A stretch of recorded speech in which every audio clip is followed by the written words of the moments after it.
आज आप लोगों को क्या पढ़ना है? फोटोसिंथेसिस। तो चलिए हेडिंग लिखिए फिर।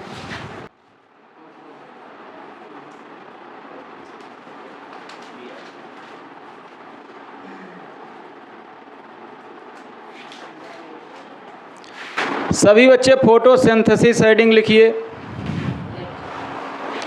क्लास 10th बायोलॉजी का टॉपिक है फोटोसिंथेसिस। डेफिनेशन लिखाना है। इसके पहले हमने समझा दिया था ना फोटोसिंथेसिस क्या होता है। चलिए बहुत अच्छा है। तो आप लोग एक बार मुझे बताइए फोटोसिंथेसिस होता क्या है। हाँ चलिए बताइए। Photosynthesis is a process in which plants make their own food by using sunlight, chlorophyll and carbon dioxide. Very good. चलिए इन्होंने एक डेफिनेशन बताया है। अब इसी डेफिनेशन को बढ़िया तरीके से आपको लिखना है। तो सभी बच्चे लिखें। Photosynthesis is the process. Photosynthesis is the process by which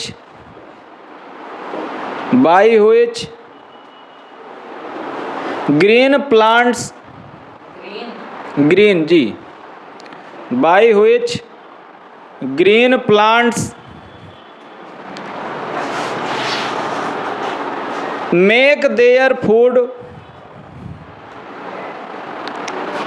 green plants make their food from simple substances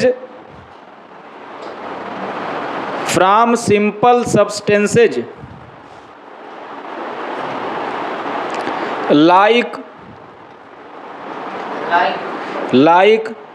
carbon dioxide and water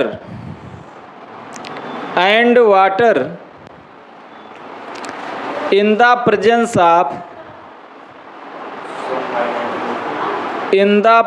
of sunlight and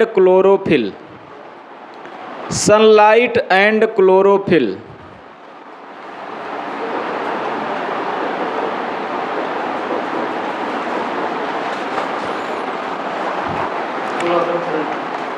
एक बार फिर से समझिए फोटोसिंथेसिस क्या है। एक ऐसा प्रोसेस है जिसमें ग्रीन प्लांट क्या करते हैं, अपना फूड बनाते हैं। क्वेश्चन है किससे बनाते हैं और किसके प्रेजेंस में बनाते हैं। तो किससे बनाते हैं? CO2 एंड वाटर से। वाटर में ही घुला होता है क्या, मिनरल भी घुला होता है। और किसके प्रेजेंस में बनाते हैं? Sunlight and chlorophyll. सबके समझ में बात अच्छे से आ गई है। बहुत बढ़िया। अब इसमें नोट हेडिंग डालना है आपको, और नोट हेडिंग डाल के ये लिखना है कि ये सब जो अपना फूड खुद बनाते हैं, इसी वजह से इनको किस प्रकार के ऑर्गेनिज्म कहा जाता है? ऑटोट्रोप्स कहा जाता है। और जिनका भोजन दूसरों पर निर्भर होता है उनको क्या कहते हैं? हेट्रोट्रोप्स कहते हैं। बहुत अच्छा। तो लिखिए नोट में, due to the formation of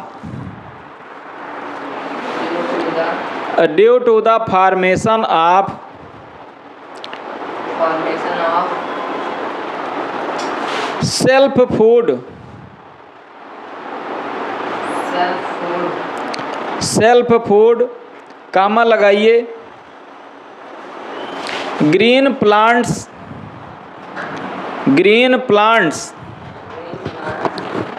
are also called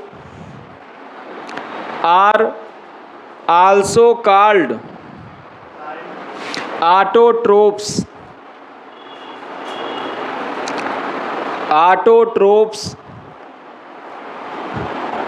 और OR प्रोड्यूसर। ऑटोट्रोप्स भी कहते हैं इनको, और क्या कहते हैं? प्रोड्यूसर भी कहते हैं।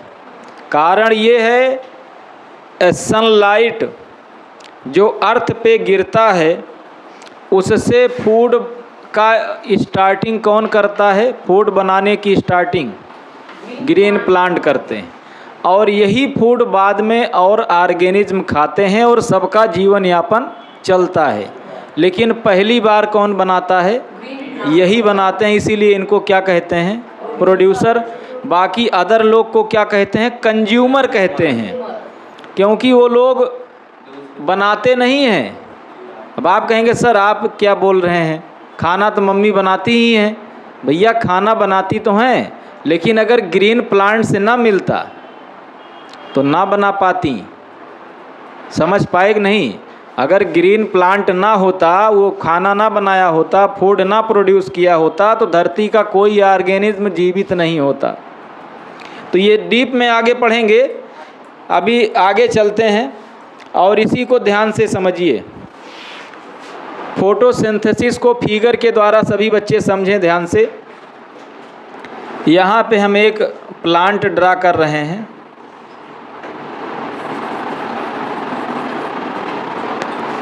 और ये सब इसकी जड़ें हैं। तो जड़ों को दूसरे तरीके से बना देते हैं।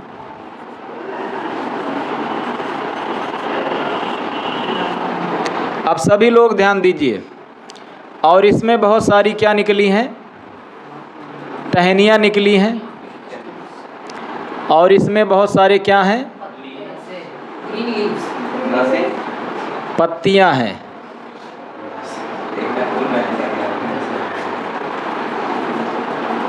हमारा आर्ट उतना बढ़िया नहीं है, आप लोग हमसे अच्छा बना पाएंगे।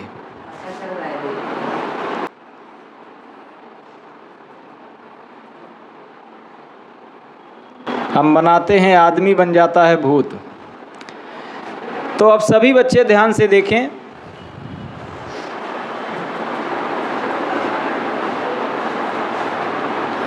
आप देख पा रहे हैं कि पेड़ में बहुत सारी टहनियाँ हैं और उसमें पत्तियाँ लगी हुई हैं।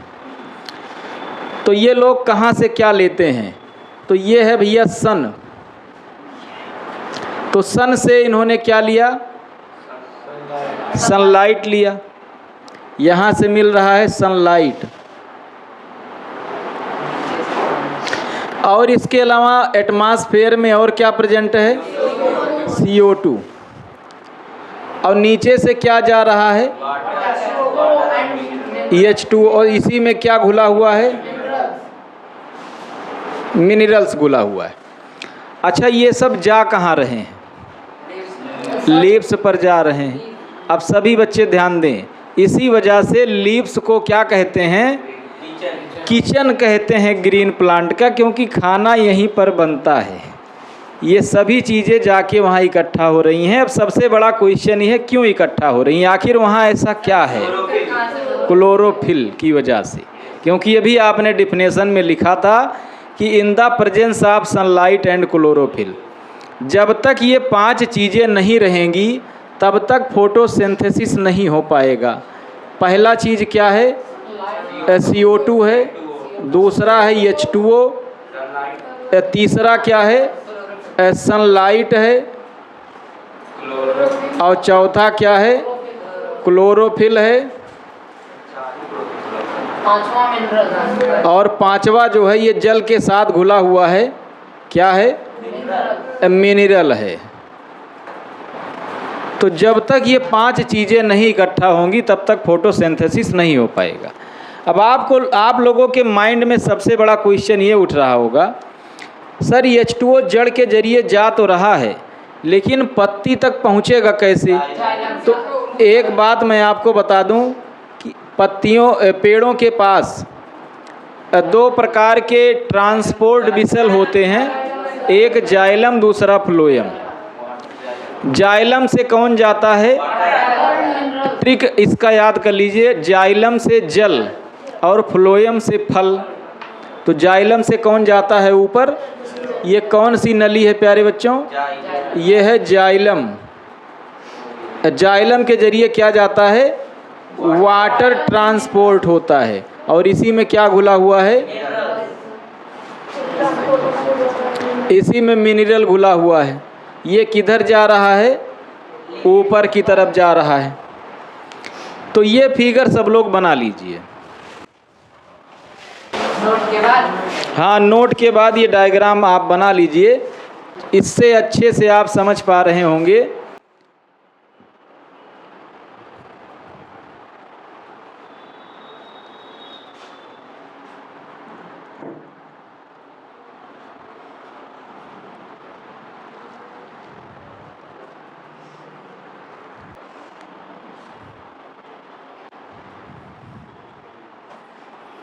आप लोग पेड़ बना रहे हैं कि बिना मुंह वाला भूत बना रहे हैं?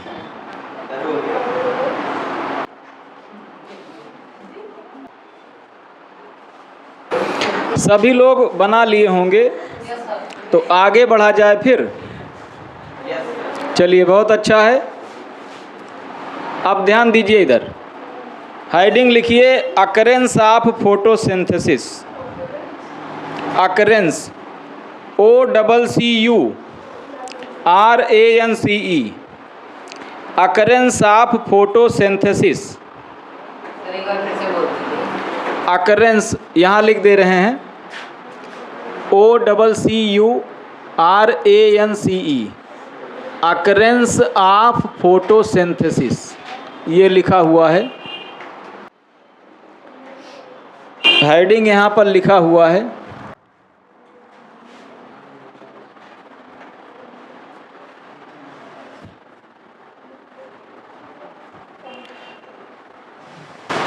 देखिए, सभी बच्चे बताएं हमें, अभी आपने पढ़ा कि फोटोसिंथेसिस ग्रीन प्लांट के द्वारा होता है, लेकिन आप मुझे बताइए ग्रीन प्लांट के किस पार्ट से होता है?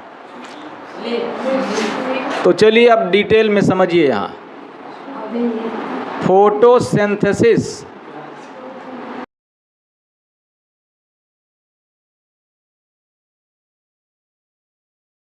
दो जगहों पर पाया जाता है। एक तो पाया जाता है अर्थ पर, और दूसरा कहाँ पाया जाता है? ओशन, समुद्र में भी पाया जाता है। तो अर्थ पर कहाँ पाया जाता है? ध्यान दीजिए, अर्थ पर किस में पाया जाता है? ग्रीन प्लांट पर। इन ग्रीन प्लांट, क्या हुआ? अच्छा, ग्रीन प्लांट में कहाँ कहाँ पाया जाता है? ध्यान दीजिए इधर, लीव्स में,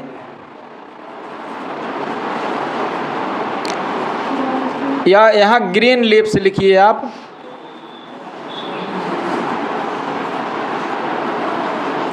और दूसरा क्या है? ग्रीन स्टेम, ग्रीन स्टेम में भी पाया जाता है, और ग्रीन ब्रांच में भी पाया जाता है।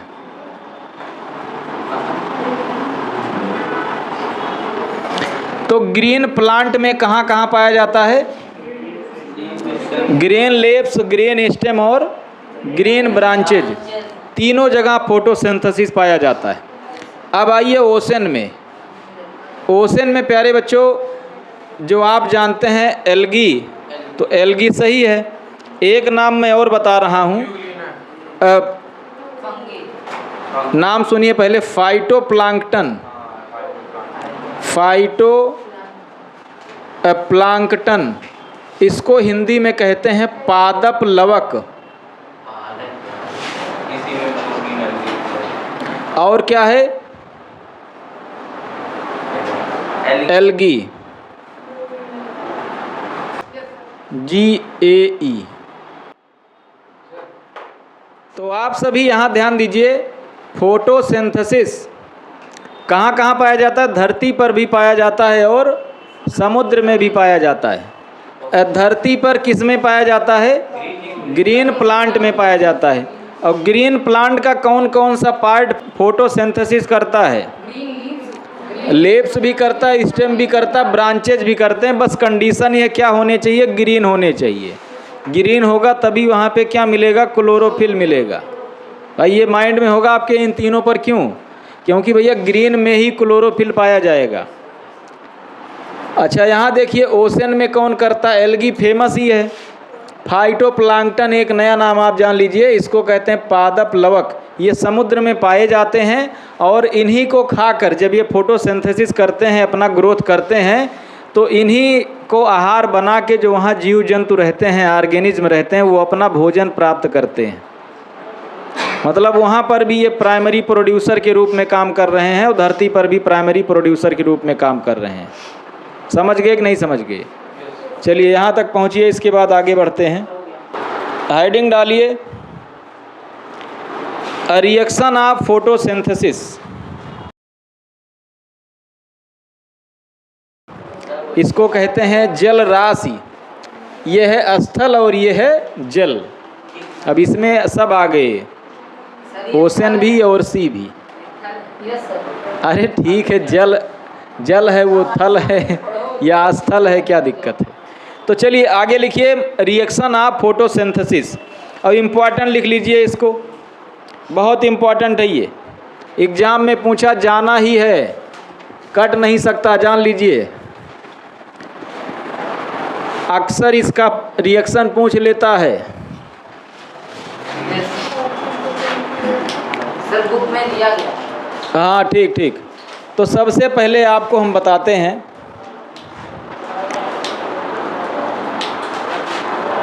सभी लोग ध्यान दीजिए, पत्तियों पर पाया जाता है क्लोरोप्लास्ट। सभी बच्चे ध्यान दें, अभी आगे डिटेल में बताएंगे। पत्तियों पर क्या पाया जाता है? क्लोरोप्लास्ट। क्लोरोप्लास्ट के अंदर दो चीज़ें पाई जाती हैं, एक पाया जाता है ग्रेना और एक पाया जाता है स्ट्रोमा। जैसे अगर ये क्लोरोप्लास्ट है मान लेते हैं, तो इसमें बहुत सारे ऐसे प्लेट के लाइक स्ट्रक्चर मिलेंगे जिसको थैलाकॉइड कहते हैं, और इसको कंबाइंड रूप से क्या कहते हैं? ग्रेना बोलते हैं। और ये जो बाहर लिक्विड रहते हैं,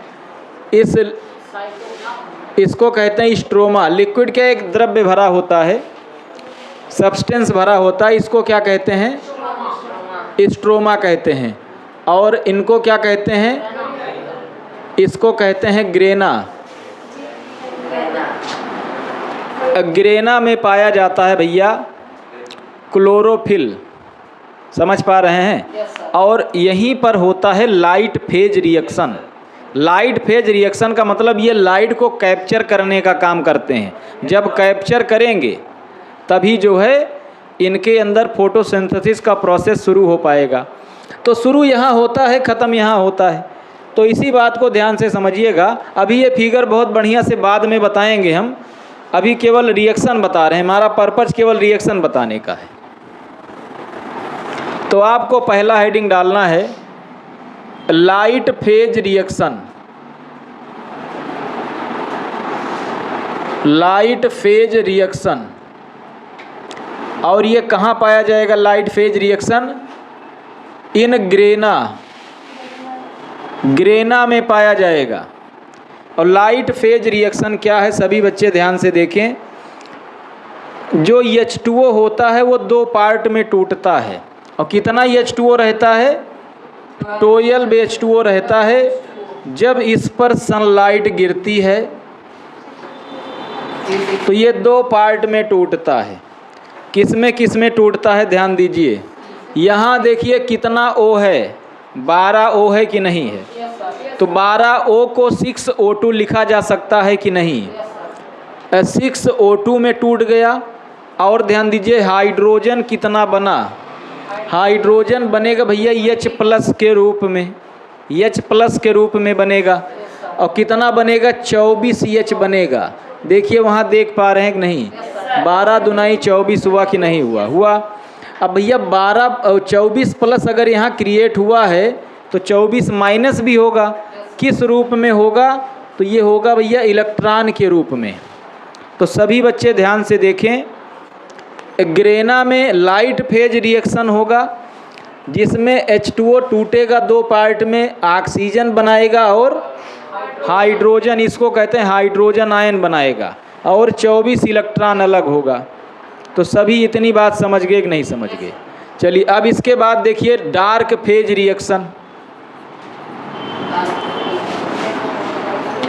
डार्क फेज रिएक्शन ये कहाँ होगा? ये होगा स्ट्रोमा में। डार्क फेज रिएक्शन होगा स्ट्रोमा में। और इसमें होगा क्या, जो 6CO2 आप अभी CO2 देखे थे ना, तो यहाँ पे 6CO2 रहेगा और 24H+ आ जाएगा, 24 इलेक्ट्रॉन आ जाएगा और ये सभी मिलकर बनाएंगे क्या? ध्यान दीजिए सभी बच्चे, ध्यान से देखें। कार्बन यहाँ कितना है? देखिए ये तो बैलेंस्ड रिएक्शन है। अगर आप कहें सर मैं कैसे जानूँगा यहाँ 6 रहेगा, तो इसको आप मिटा दीजिए, इस 6 को आप मिटा दीजिए। तो बनना क्या है ये देखिए, ये बनना है भैया C6H12O6। इसको कहते हैं ग्लूकोज कहते हैं। अब आप मुझे बताइए कितना कार्बन है यहाँ पर? 6। तो इसी वजह से यहाँ कितना कार्बन करना पड़ेगा? 6। तो ये 6 कहाँ से आया, समझ में आ गया है? बहुत बढ़िया है। अब यहाँ ध्यान दीजिए, यहाँ पर हाइड्रोजन कितना है? 12 हाइड्रोजन है। और वहाँ हाइड्रोजन कितना है? 24। बचा कितना हाइड्रोजन? 12 हाइड्रोजन बचा। यहाँ कितना ऑक्सीजन है? और यहाँ कितना है? 6 दूनाई 12। तो अभी बचा कितना? 6 ऑक्सीजन यहाँ गया, बचा कितना? 6। मतलब 12 हाइड्रोजन इधर बचा है और 6 ऑक्सीजन इधर बचा है। तो भैया 12 हाइड्रोजन और 6 ऑक्सीजन मिलकर क्या बनाएगा पता है? 6H2O बनाएगा। देखिए हो गया कि नहीं? 12 हाइड्रोजन और 6 ऑक्सीजन कंप्लीट हुआ कि नहीं कंप्लीट हुआ? अब सभी बच्चे हमें बताएं, फिर से एक बार समझ लीजिए इसे। लाइट फेज रिएक्शन का मतलब जो सनलाइट में होगा, ये होगा कहाँ? क्लोरोप्लास्ट के किस पार्ट में होगा? ग्रेना में होगा। इसमें होगा क्या? H2O टूटेगा UV के प्रेजेंस में। ध्यान दीजिएगा, आखिर सनलाइट ही क्यों ज़रूरी है? क्योंकि सनलाइट में क्या पाया जाता है? UV rays, ultraviolet rays पाया जाता है। इसे स्टार्ट करने का काम, तोड़ने का काम यही करेंगी।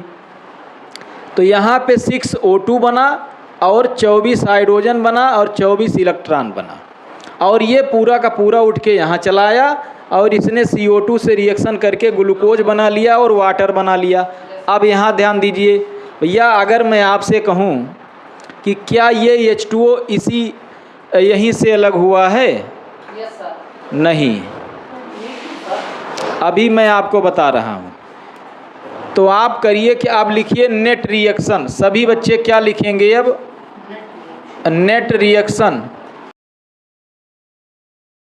तो देखिए नेट रिएक्शन लिखने के लिए करना क्या है, इन दोनों रिएक्शन में जो चीज़ें कॉमन दिख रही हो उसे काट दीजिए। मतलब जो इधर भी हो और इधर भी हो। और LHS वाला LHS की तरफ जोड़ के लिख देना है, RHS वाला RHS की तरफ जोड़ के लिख देना है। तो देखिए इस रिएक्शन में LHS में क्या है बताइए? 12 H2O है और यहाँ कुछ और नहीं है। अब नीचे आइए, यहाँ पर क्या है? 6 CO2 है। अब इसके बाद आप कहेंगे सर ये दोनों भी है। भैया ये दोनों यहाँ भी है और यहाँ भी है, कैंसिल हो जाएगा। तो यहाँ पर LHS में 2 ही चीज़ मिला। और किसके प्रेजेंस में ये रिएक्शन होगा? सनलाइट और क्लोरोफिल। क्लोरोफिल के प्रेजेंस में इसलिए होगा क्योंकि यही सनलाइट को कैप्चर करेगी। अब इसके बाद करना क्या है? देखिए यहाँ LHS में क्या दिख रहा है? RHS में, इधर RHS में क्या दिख रहा है? 6O2 दिख रहा है। तो हमने 6O2 लिख दिया। ये दोनों नहीं लिखना है, कट जाएगा। यहाँ देखिए क्या दिख रहा है? C6H12O6। ये क्या है? ये है ग्लूकोज। और इसके बाद और क्या बच गया इधर RHS में? ये बचा हुआ है 6CH2O बचा हुआ है। अब सभी बच्चे यहीं पर देखें, बहुत सारी किताबों में हमने देखा है कि यहाँ से 6H2O और यहाँ से 6H2O उड़ा दिए हैं। यही नहीं करना है आपको। कारण ये है कि ये जो 6H2O बना है, ये 6H2O भैया ऐसा नहीं है कि यहाँ का 6H2O उठ के यहाँ चला आया, ऐसा नहीं है। कारण ये है कि ये वाला H2O देखिए कैसे बना। इस H2O से केवल H मिला है भैया। इस H2O का H तो H2O से मिला है, लेकिन ऑक्सीजन CO2 से मिला है। तो आप ये नहीं कह सकते हैं कि ये जो 6H2O है यहीं से टूट के अलग हुआ है। यहाँ से नहीं हुआ, यहाँ से भी अंश लिया है इसने।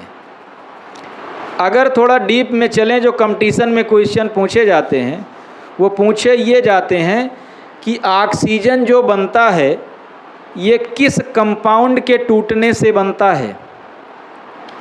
सभी बच्चे बताएं, फोटोसिंथेसिस में जो ऑक्सीजन बना वो किससे बना? तो इसका आंसर होगा ये बना है H2O से। The oxygen molecule formed in the photosynthesis reaction is formed by dissociation of which molecule या व्हिच कंपाउंड? H2O से बना है। ठीक, अब आप मुझे बताइए ग्लूकोज किससे बना है भैया? ग्लूकोज दोनों से मिला है, CO2 से भी और O2 से नहीं, H। और ये H है किसका? H2O का है। दोनों के अंश से बना है क्या? ग्लूकोज। और आप मुझे बताइए जो H2O बना है, H2O किससे बना है? ये H+ से मिलकर बना है, या आप यहाँ पर डायरेक्ट लिख सकते हैं CO2 से बना है और H+ से बना है। और इसको आप लिख सकते हैं H+ से बना है और CO2 से बना है। तो इतनी बात सबके समझ में आई कि नहीं आई? कौन सा कंपाउंड किसके टूटने से बना है, ये बात हमने स्पष्ट आपको बता दिया। अब इसमें ऐसा क्या है जो समझ में नहीं आया? तो इसीलिए एक गलती आपको नहीं करना है कि 6H2O यहाँ का 6H2O वहाँ का आप उड़ा दें, ऐसा नहीं करना है आपको। अगर ऐसा आपने कर दिया तो इससे क्या पता चला पता है? कि H2O बन ही नहीं रहा है। अगर आपने H2O काट दिया तो इससे क्या पता चलेगा? H2O बन ही नहीं रहा है, केवल यूज हो रहा है। और जबकि ऐसा सत्य है नहीं, फोटोसिंथेसिस में H2O लग भी रहा है और H2O बन भी रहा है। और इस H2O के फॉर्मेशन में CO2 का भी हाथ है। तो आप मुझे बताइए, क्या ये रिएक्शन NCERT में दिया हुआ है? Yes sir. नेट रिएक्शन दिया होगा, ये दोनों रिएक्शन नहीं दिया होगा। नहीं दिया है ना? क्या आज के पहले कभी आपने ये दोनों रिएक्शन पढ़ा? आप लोग ऑनलाइन पढ़ने वाले बच्चे मुझे बताएं, क्या ये दोनों रिएक्शन क्लास 10th में आपको बताया गया? नहीं बताया गया। भैया नहीं बताया गया तो हमारा बैच ज्वाइन करिए और ऑल इंडिया टॉपर बनने का सपना पूरा करिए।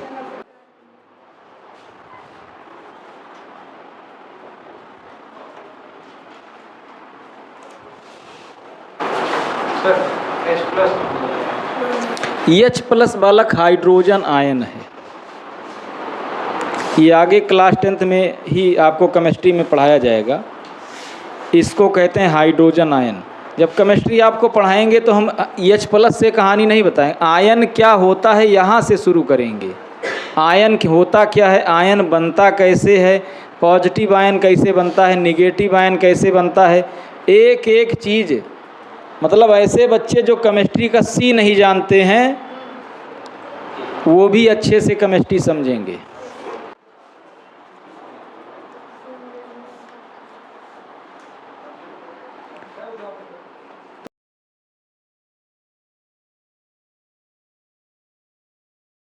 तो ठीक है, फिर आज के लिए इतना ही रखते हैं।